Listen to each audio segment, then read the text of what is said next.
నమస్కారం. మా PSR Apple TV వీక్షిస్తున్న వ్యూవర్స్కి అందరికీ నా హృదయపూర్వక స్వాగతం. ఈరోజు ముఖ్యాంశాలతో మీ ముందుకొస్తున్నాను. మీ ప్రసాద్ అల్లమరాజు. ఎగ్జిబిషన్ గ్రౌండ్ లో చేప ప్రసాదం పంపిణీని మంత్రి పొన్నం ప్రభాకర్ ప్రారంభించారు.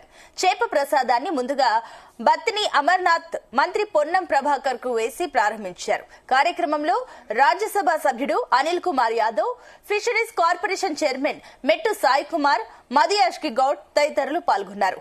వేలాదిగా తరలివచ్చిన ప్రజలతో ఎగ్జిబిషన్ గ్రౌండ్ కిటకిటలాడింది.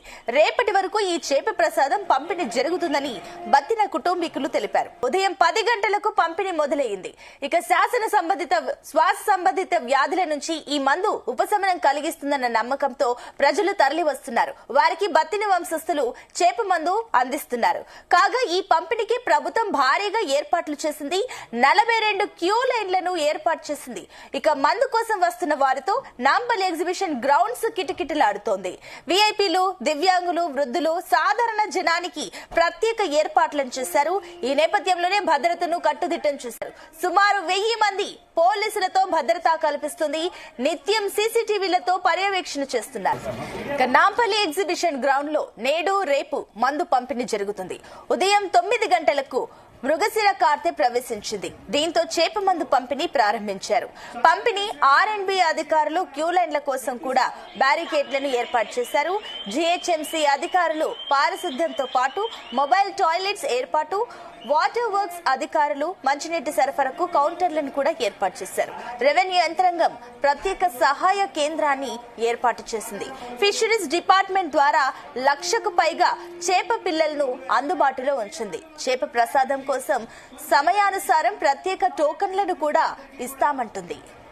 మృగశిర కార్తె సందర్భంగా ఈ నెల 8, 9 తేదీల్లో చేపమందు ప్రసాదం పంపిణీకి భారీగా ఏర్పాట్లు జరుగుతున్నాయి. కాంగ్రెస్ ప్రభుత్వ సహకారంతో నాంపల్లిలోని ఎగ్జిబిషన్ గ్రౌండ్ లో బత్తిని కుటుంబ సభ్యులు, ఎగ్జిబిషన్ సొసైటీ సంయుక్తంగా వసతులు కల్పిస్తున్నారు. రోగుల కోసం మొత్తం 32 క్యూ లైన్లు ఏర్పాటు చేయగా వృద్ధులు, మహిళలు, వికలాంగులు అందుల కోసం ప్రత్యేక క్యూ లైన్లు సిద్ధం చేస్తున్నారు. ఇక ఉబ్బసం రోగులు, వారి సహాయకుల సౌకర్యార్థం తాత్కాలిక విశ్రాంతి షెడ్లు ఏర్పాటు చేస్తున్నారు. చేపమందు కోసం 2 తెలుగు రాష్ట్రాలతో పాటు ఒరిస్సా, మధ్యప్రదేశ్, పశ్చిమ బెంగాల్, కర్ణాటక, హర్యానా, ఢిల్లీ రాష్ట్రాల నుంచి రోగులు పెద్ద సంఖ్యలో తరలి రానున్నారు. ఇప్పటికే వచ్చిన రోగులు, వారి సహాయకులు తాత్కాలిక షెడ్లలో సేదతీరుతున్నారు. చేప ప్రసాదం పంపిణీలో ఎటువంటి ఇబ్బందులు తలెత్తకుండా జాగ్రత్తలు తీసుకోవాలని అధికారులను మంత్రి పొన్నం ప్రభాకర్ గారు ఆదేశించారు. మరోవైపు చేప మందు పంపిణీకి 1,50,000 చేప పిల్లలను రాష్ట్ర ఫిషరీస్ కార్పొరేషన్ అందుబాటులో ఉంచింది. ఎవరికి ఆరోగ్య సమస్య తలెత్తినా మెరుగైన చికిత్స కోసం మెడికల్ క్యాంపులు ఏర్పాటు చేశారు. రోగుల వాహనాల పార్కింగ్ కోసం 10 చోట్ల స్థలాలు కేటాయించారు. చేపమందు ప్రసాదం పంపిణీ పూర్తయ్యే వరకు